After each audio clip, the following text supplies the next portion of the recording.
Good morning, students. Welcome to class 12 Political Science, in which we discussing the chapter 7th Security in Contemporary World. In previous periods, we discussed the traditional and non-traditional source of threats. Today, we start our topic from human rights. Human rights, little bit you know about these rights in a previous classes. In 9th class, when we discussed the last topic of civics, in which we discussed the human rights Amnesty International, in which the International Human Rights Organization work for the humanity all over the world, है ना. So what are human rights? Human rights are the basic condition which an individual is given to entitled as human being for all around development. These rights have been categorized the following: political rights, freedom of speech and expression, freedom of assemble in peaceful manner, economic rights, social and civil rights, rights and right for minorities. Okay, so if you uh, think about the fundamental of Indian rights, so all these are also included in our rights. So yesterday we discussed about these rights. Now today we start our topic, which is also a new type of threat for the humanity. So global poverty, कहते हैं ना बेटा, गरीबी अपने आप में एक अभिशाप होती है. ठीक है, अगर आप फाइनेंशियली वीक हो तो आपका फिजिकल, आपका मेंटल, आपका एजुकेशन डाउन होगी, और एजुकेशन जो है वो ह्यूमन बीइंग के लिए बेस होता है. ठीक है, तो अगर आपको बेसिक जो आपकी नीड्स होती हैं वही अगर आपको नहीं मिल रही, इट मीन पावर्टी उसे बोला जाता है, गरीबी, जब आपको बेसिक जो थिंग्स होती हैं उनको भी आपकी फुलफिल ना हो.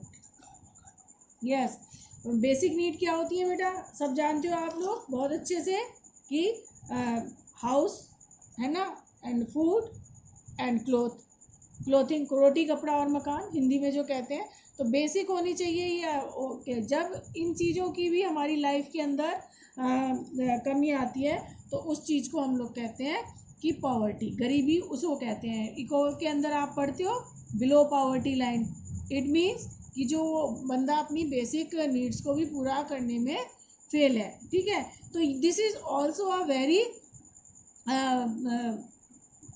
Big problem in a modern era. Global poverty is another source of insecurity. इससे क्या होता है कि जो पीपल्स होते हैं उनके अंदर इनसिक्योरिटी, गरीबी की वजह से बच्चे देखो चोरी करते हैं, वो गलत रास्तों पे चल पड़ते हैं, तो सिक्योरिटी जो है ना वो इससे ख़त्म होती जाती है. World population now at 650 crore will reach 7 to 8 crore within 25 years, or many cross 900 to 1000 crore. तो ये आप देख रहे हो कि किस तरह से जो वर्ल्ड की पॉपुलेशन है वो किस तरह से इंक्रीज हो रही है. जो कि पॉपुलेशन भी चैप्टर आपने पढ़ा हुआ है 9th class 10th class 9th class के अंदर, सॉरी, जिसमें आपने देखा है कि किस तरह से पॉपुलेशन जो इंक्रीज़ होती है या डिक्रीज़ होती है उसका भी हमारी सोसाइटी के ऊपर, हमारी कंट्री के ऊपर, और फिर इनडायरेक्टली इंटरनेशनल उस पर उसका जो इफेक्ट जो है पड़ता है. तो क्या इसके बीच में पॉपुलेशन में भी एक बैलेंस होना चाहिए. आपको याद होगा डायग्राम के थ्रू आपको बताया जाता था कि birth rate and death rate के अंदर जो है वो बैलेंस होना चाहिए, अदरवाइज ज़्यादा डिक्रीज़ भी नहीं होनी चाहिए पॉपुलेशन और ना ज़्यादा इंक्रीज़ होनी चाहिए, है ना. और उसमें भी यूथ और जो 3 कैटेगरीज होती हैं उनका भी बैलेंस होना चाहिए. ठीक है ना. Currently half the world population assess in 6 countries: India, China, Pakistan, Nigeria, Bangladesh and Indonesia. ठीक है, ज़्यादातर जो विश्व की जो पूरी दुनिया की पॉपुलेशन है वो कहाँ पर है, वो इन 6 कंट्रीज़ के अंदर है। सबसे ज़्यादा जो भी मैंने आपको बताया अभी कौन कौन सी सबसे ज़्यादा जो है। ठीक है, जितने भी पॉवर्टी के है ना, उनमें से जो आधी पॉवर्टी, बिलो पॉवर्टी है, वो इन कंट्रीज़ के अंदर मिलते हैं। ठीक है, in next 50 year population will be 3 times of the poorer countries versus population of richer countries will decrease. तो नेक्स्ट जो इसकी सर्वे किया जा रहा है उसके अकॉर्डिंग नेक्स्ट 50 ईयर्स में जो पुअरर कंट्रीज़ हैं वो तो इंक्रीज़ हो जाएंगे, और जो रिच कंट्री है वो मतलब पॉपुलेशन की उससे पॉइंट ऑफ व्यू से वो इंक्रीज होते जाएंगे, और जो रिच कंट्री है वो डिक्रीज होते जाएंगे। तो this is also a very major problem in future. It became a very major problem from in front of us. High income and low population growth make rich state। बेटा देखो, population कम होगी, मैं आपको बार बार बताती हूँ कि आपके घर में राशन है 8 लोगों का, उसको खाने वाले 16 हो जाएंगे, तो क्या होगा कि वो जो है प्रॉब्लम क्रिएट होती है खाने में। अब खाना है 6 बंदों का, खाने वाले हैं 3, तो क्या होगा कि उनके पास चॉइस होगी, उसको उसका स्टैंडर्ड मेंटेन कर सकते हैं। ठीक है, high income and low population growth make a rich state. इससे क्या होता है, हमारा जब इंडिविजुअल रिच होगा, फैमिली के बाद कम्युनिटी के बाद आपका society and then nation and international. तो सर यूनिट होती है ये सब, जिस तरह से है ना, कहते हैं ना कि अपने आप को सुधार लो सब सुधर जाएंगे। तो इसी तरह से क्या होता है कि जब इंडिविजुअल के जब एक स्टेट जो रिच हो जाती है, इससे क्या होता है कि वो प्रॉब्लम जो है वो शॉर्ट आउट होती जाती है। Next thing is migration.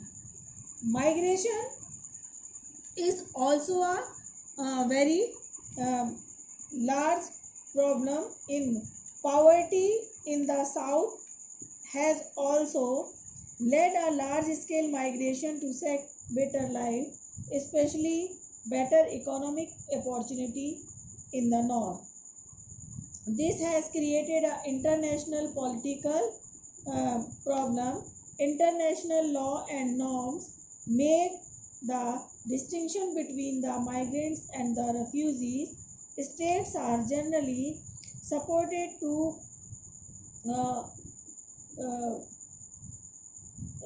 क्या कहते हैं उसको, इनको refugee to enter their countries, but they do not have to migrants, while refugees leave their countries. Origin people who have failed their home but remain within nation border are called the internally displaced people. So migration is also a very large scale problem in a modern era. देखो हमारे यहाँ असम का जो अभी current topic चल रहा है, इसमें क्या होता है कि बांग्लादेश से जो है वो रेफ्यूजीज़ जो हैं हमारे कंट्री के अंदर इलीगल तरीके से एंटर कर जाते हैं। ठीक है, और जो हमारी बेटे 1971 की वॉर हुई थी वो इसी बेस पर हुई थी। तो ये रेफ्यूजी की प्रॉब्लम, माइग्रेशन जो इलीगल माइग्रेशन होता है, ये जो है बहुत एक, और ये सिर्फ इंडिया में नहीं, ये इंटरनेशनल बॉर्डर्स जिस कंट्री का जो शेयर करते हैं आपस में, वहाँ पर ये प्रॉब्लम होती है। अमेरिका और मैक्सिको के अंदर भी ये प्रॉब्लम है रिसेंटली। मूविंग फ्रॉम, माइग्रेशन का मतलब आप जानते ही हो, moving from one place to another. It is external और इंटरनेशनल। ये पॉपुलेशन चैप्टर में आपको पूरा डिटेल में 9th क्लास के अंदर पढ़ा हुआ है। Moving from one place to place और country in other called is a migration. बेटा ठीक है, एक स्टेट से अपने कंट्री में ही एक जगह से दूसरी जगह पे माइग्रेट होना क्या कहलाता है, इंटरनल। और जब आप किसी दूसरी कंट्री में जाते हो तो ये कहलाता है एक्सटर्नल माइग्रेशन। इसके बहुत सारे बेटा रीजंस होते हैं। कई बार तो होता है कि आप बेटर हेल्थ फैसिलिटीज़ के लिए, बेटर जॉब अपॉर्चुनिटीज़ के लिए, इकोनॉमिक अपनी अपॉर्चुनिटीज़ के लिए आप एक जगह से दूसरी जगह पर माइग्रेट होते हो। Refugees leave their country, origin people who have failed their home but remain within nation border are called uh, internal migrant, despite people of like Kashmiri Pandit in India. आप लोग सब जानते हो कि कश्मीर की पंडित जो है वो इंडिया के अंदर क्या है, माइग्रेंट्स है, क्योंकि जब वहाँ पर टेररिस्ट ने उनसे अपने घरों से छोड़ने पर उन्हें फोर्स कर दिया था, तब वो विद इन अ कंट्री है ना, वो अपने कंट्री में ही दूसरी स्टेट में शिफ्ट हो गए और वो क्या हो गए, रेफ्यूजी हो गए। Refugees have displaced due to war and arm conflict in a south have generate millions of refugees. हाँ, from 1990 to 1995 states were involved in 93 wars with killed in 50 lakh people। अलग अलग जगहों पर है ना, इन 5 years के अंदर भी अगर आप देखोगे कि बहुत सारे कितनी वॉर्स हुई हैं, 93 वॉर्स हुई हैं और इसमें कम से कम 55 lakhs पीपल मर चुके हैं। ठीक है, तो ये आप, I think you all are understand about this. Now we discuss our next topic, health epidemic. Health epidemics is very serious threat to countries' security because serve acute respiratory syndrome, HIV, AIDS, bird flu diseases spread across countries through the migration, business, tourism and the military operation। बेटा देखो, आजकल जो है ना, जो world है वो क्या हो गया है, बहुत ज़्यादा श्रिंक हो चुका है। लोग किसी अपने बिजनेस पर्पस से है ना, या आर्मी एक्शन जो होते हैं, या घूमने के पर्पस से टूर करने के लिए आप जाते हो, तो क्या होता है, उनसे जो डिजीज़ होती हैं वो भी वन प्लेस टू अनदर क्या होती है, स्प्रेड होती हैं। और जैसे कि ये मेन बीमारी है HIV, एड्स जिसे कहते हैं, एंड द बर्ड फ्लू है ना, जो वर्ड्स होती हैं वो उनके लिए तो बेटा कोई भी बॉर्डर नहीं होते, वो वन प्लेस टू अनदर जाती है और अपनी साथ जो है वो डिफरेंट टाइप के डिसीज़ लेके जाती हैं। और रिसेंटली हमारी ये जो आपकी पढ़ाई हो रही है ऑनलाइन, ये किसकी वजह से हो रही है, ये एक डिजीज़ है कोरोना, जिसकी वजह से क्या हो रहा है कि चाइना से ये स्टार्ट हुई, all over the world global problem ये बन गई, जिसने पूरी वर्ल्ड को इस टाइम हिला के रखा हुआ है, सबकी इकोनॉमी और इकोनॉमी, सब काम धंधे ऑल ओवर द वर्ल्ड इस एक डिजीज़ की वजह से, एक छोटे से वायरस ने इस पूरी हमारी जो है पूरे वर्ल्ड को, पूरी अर्थ को इसने क्या कर दिया है, परेशान करके रखा है। By 2003 an estimate 4 crore people were infected with the HIV AIDS and the worldwide 2/3 of them Africa and half of the rest in South Asia।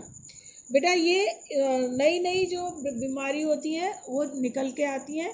ठीक है, अब एक नई जो है इसमें है HIV AIDS। ये क्या है, इसमें पूरी दुनिया में ये फैली हुई है, जिसके 2/3 जो लोग हैं वो अफ्रीका में हैं और रेस्ट जो है वो साउथ अफ्रीका के अंदर है, south Asia it means India, Pakistan, Sri Lanka, Maldives and China, Bangladesh. You all aware in the second chapter you read what is the South Asian countries, SHARC है ना। In North America and other industrialized country, new drug therapies are invented to eliminate the disease like the HIV AIDS। ठीक है, north America में और जो दूसरे developing country हैं जहाँ पर इंडस्ट्रियलाइज कंट्री जिसे कहते हैं हम ना जी, तो वहाँ पर इसकी दवाइयाँ बना ली गई हैं, निकाल ली गई हैं, जिससे कि इस डिजीज़ को ख़त्म किया जा सके। हाँ, इसको क्यूरेबल इसको कर लिया गया है। ठीक है, इसको ठीक कर लेते हैं।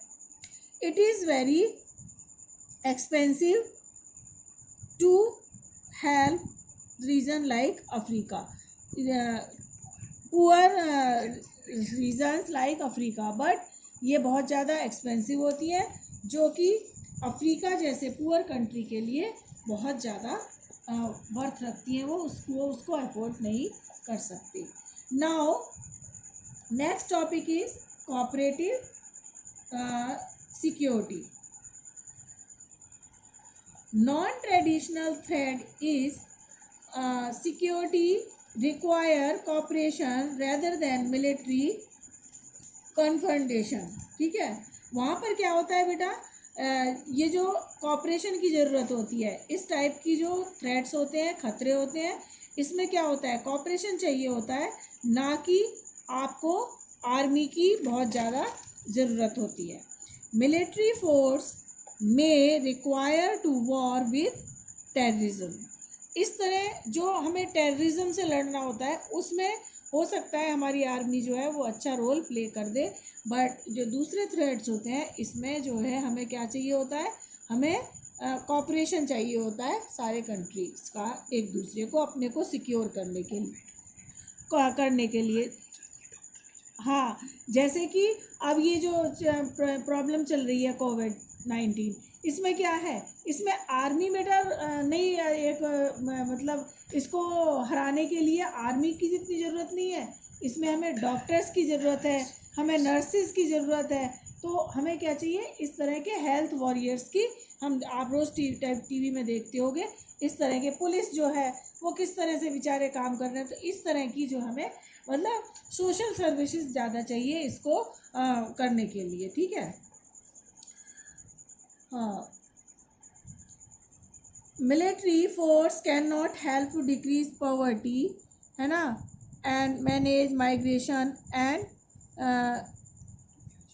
Refugee movements and the control epidemic. Army जो है बेटा वो क्या कर सकती है बेटा, लड़ाई लड़ सकती है वो तो, अगर सीरियस वॉर चल रही है, बिल्कुल हो गई है, बट गरीबी से लड़ने में आर्मी मदद नहीं कर सकती। हमें माइग्रेशन जो हो रहा है उसको मेंटेन करने में आर्मी जो है वो हमारी बहुत अच्छा रोल प्ले नहीं कर सकती।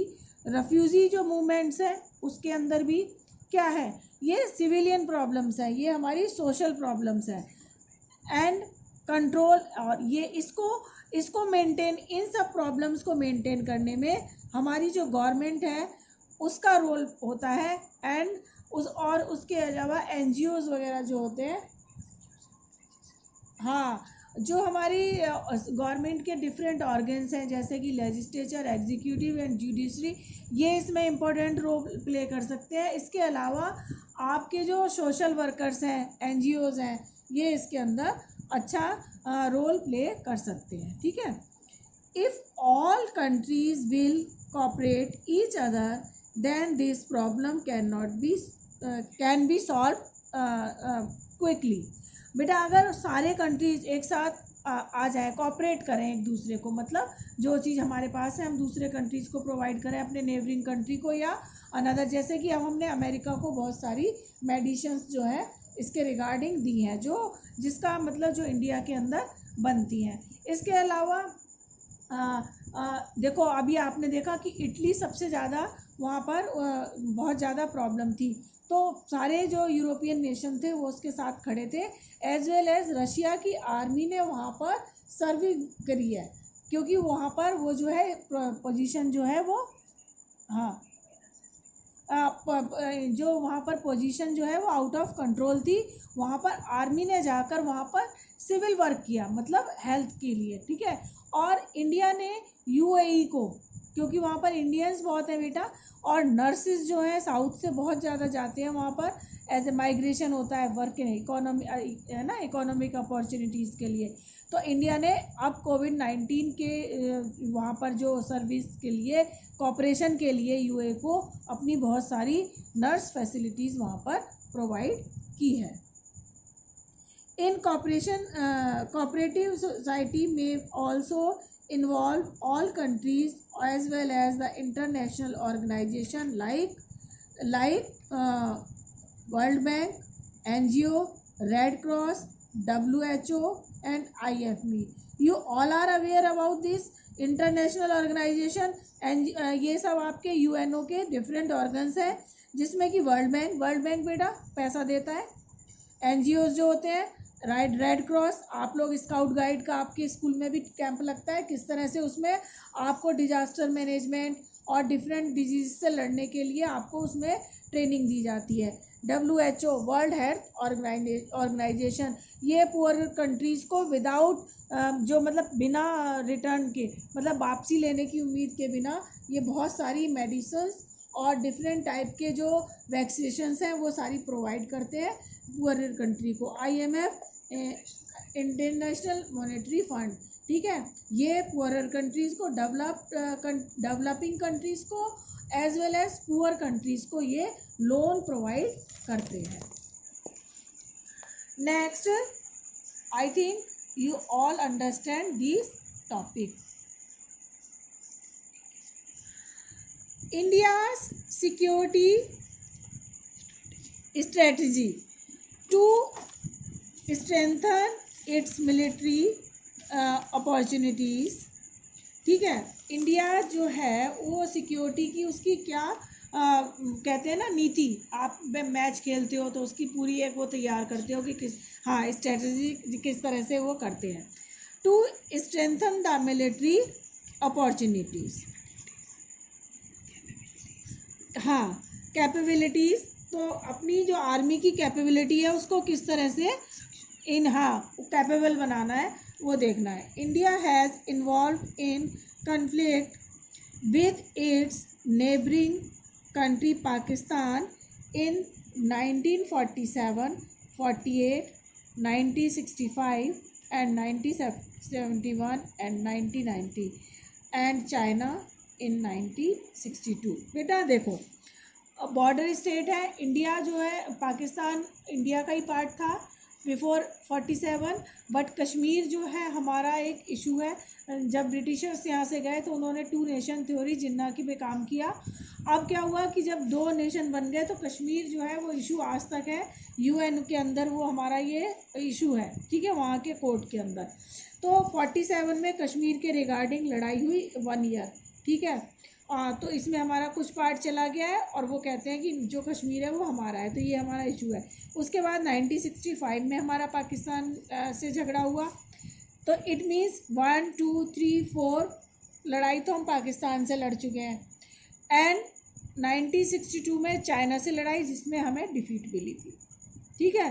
तो इंडिया ने आफ्टर इंडिपेंडेंस इतनी सारी वॉर्स को भी झेला है। In South Asia region India surrounded by nuclear arm countries. आपको मैंने ये जब हमने फर्स्ट सेकंड चैप्टर थर्ड पढ़ा था, जिसके अंदर हमने अपने नेबरिंग कंट्री से 1 बाय 1 अपनी फॉरेन पॉलिसी डिस्कस करी थी, तो उसके अंदर ये टॉपिक आप बिल्कुल डिटेल के अंदर पढ़ चुके हो, ठीक है। और ये साउथ एशिया पूरा आपको मैंने समझाया था। इसमें जो इंडिया है वो एक इम्पोर्टेंट रोल प्ले करता है साउथ एशियन कंट्रीज़ में, है ना, एरिया वाइज, पॉपुलेशन वाइज, है, इकोनॉमी वाइज। और ये है इंडिया जो है चारों तरफ जो है वो उन कंट्रीज से घिरा हुआ है जिनके पास न्यूक्लियर आर्म्स हैं, like China, Pakistan, Sri Lanka, these are also have a nuclear weapons. Hence India decision to conduct nuclear test in 1998। इसीलिए इंडिया ने अपनी पावर को शो करने के लिए 1998 में एक ये जो है प्रोग्राम के अंदर राजस्थान में उन्होंने भी अपना एक डेमोस्ट्रेशन दे दिया था कि we are also have a nuclear power. India first tested nuclear इन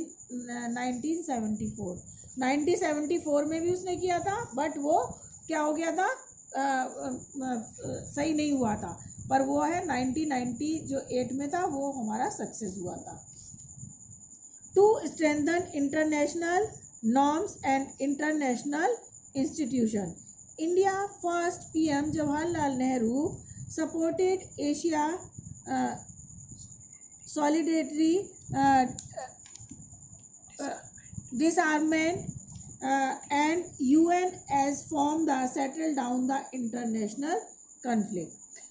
जवाहरलाल नेहरू ने हमेशा आफ्टर इंडिपेंडेंस क्या करी, अपनी जो पॉलिसी बनाई वो क्या थी, पीस की थी। उन्होंने हमेशा इंटरनेशनल ऑर्गेनाइजेशन में जाकर कन्फ्लिक्ट को शॉर्ट आउट करने के वो सपोर्टर रहे, ना कि उन्होंने वॉर को सपोर्ट किया।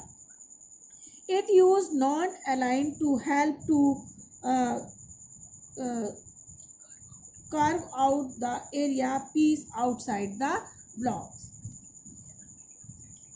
हाँ, उन्होंने अमेरिका और ना ही वो अमेरिका के, आपने नॉन अलाइनमेंट पूरा पढ़ा है कि ना ही उन्होंने USSR के पोल्स को सपोर्ट में कोई क्या कहते हैं ज्वाइन किया, और ना ही उन्होंने US के जो ग्रुप था उसको, ना ही उन्होंने वॉर्स पैक्ट को सपोर्ट किया, और ना ही उन्होंने नाटो को सपोर्ट किया।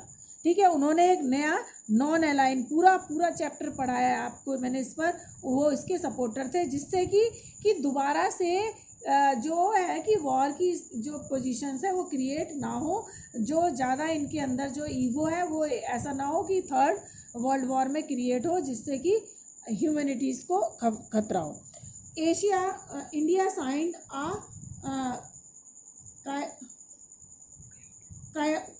Kyoto protocol in 1997 to be a part of roadmap for the reducing the emissions and the greenhouse gases to global warming. India ने हमेशा उन पैक्ट को साइन किया जिससे कि ग्लोबल वार्मिंग और जो आपके ग्रीन हाउसेस हैं इनको डिक्रीज किया जाए। हाँ, इनमें एनवायरनमेंट के डिग्रेड होने से बचाने के लिए इंडिया ने हमेशा जो इंटरनेशनल ऑर्गेनाइजेशन को सपोर्ट किया।